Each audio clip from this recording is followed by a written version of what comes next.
King Toran lay awake in the dark, staring at the same cedar beam he'd counted every night for a month. Outside his door stood 2 guards, sworn to protect a man who owned every acre they could see. Inside, that man couldn't manage to close his eyes. He had ruled for 30 years. He'd carried his father's sword since he was 14, and the scar on his forearm from his first border skirmish had long since faded to a thin white line. His granaries overflowed, his armies never lost ground, and still, every night, the same fear crawled under his blankets, the fear of losing it all.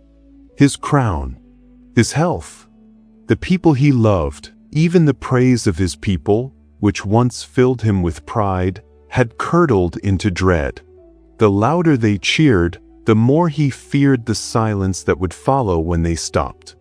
One evening, a traveler appeared at the gates, an old man with a walking staff and a robe worn thin by seasons.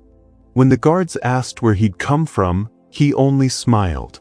"From the mountain," he said, "where a Zen master lives who owns nothing and fears nothing." The words reached the king before the sun set. That night, for the first time, his fear had a question attached to it. How could a man with nothing hold a peace that a king with everything could not? Before dawn, King Toran traded his robes for a plain traveler's cloak and left with a single guard. No servants cleared his path. No banners marked his way. Just narrow stone trails winding upward through quiet pine.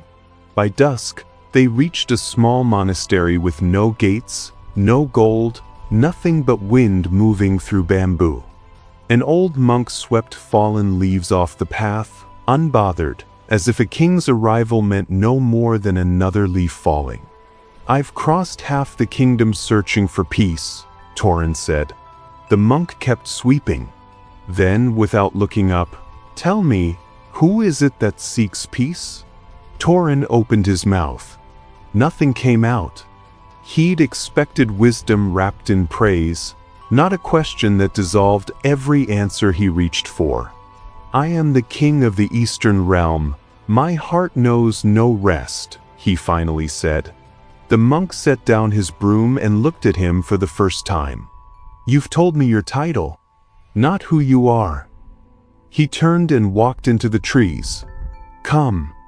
They followed a path to a stream, where the monk plucked a dry leaf and set it on the surface of the water. They watched it drift away. "Did it resist?" the monk asked. "No." "Then why do you resist the current of your own life?" Toran said nothing. "You fear losing your kingdom, your body, the people you love. Tell me, before they entered your life, where were they?" Toran stayed silent. "And when the seasons turn, where will they go?" "They'll change," Toran said quietly, "as everything does." "Then your suffering was never about the change," the monk said. "It's about demanding that what changes should stay the same." Toran's chest tightened. "If I let go of that demand, don't I stop loving? Doesn't accepting the loss make me cold?" The monk pointed to a pine at the cliff's edge. "That tree drops its needles every autumn, yet every spring it grows new ones. Does it stop giving because it lets go, or does it thrive because it does?" Toran watched the tree sway and said nothing more that evening. He slept that night on a thin mat in a bare room, and for the first time in months, he didn't count the beams above him. At dawn, the monk handed him a wooden bucket, full to the brim. "Carry this to the top of the hill." Toran had swung a sword through 30 years of war. A bucket seemed like nothing, but the trail was steep. With every step, water splashed over the rim. His arms burned. His grip tightened, terrified of spilling even a drop. Halfway up, his legs gave out, and he set the bucket down, breathing hard. "I don't understand," he said. "It isn't this heavy." The monk, walking behind him, asked, "When did it become heavy?" "It was never light." "No," the monk said. "It became heavy the moment you refused to put it down." Toran looked at his hands, still curled around the handle. "This is how the mind suffers," the monk said. "A memory arrives and you carry it for years. A cruel word is spoken once, and you hold it until it becomes who you think you are.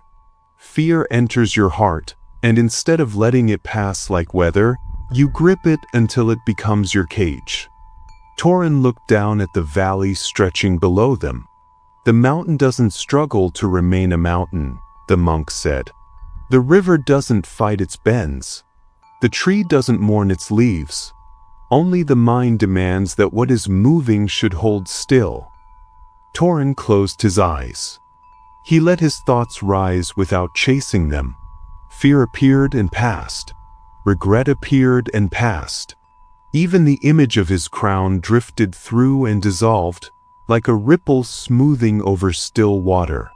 When he opened his eyes, nothing around him had changed. The mountains stood where they always had. The river still moved. Only the man looking at them was different. He returned to his palace still bearing every duty of a king.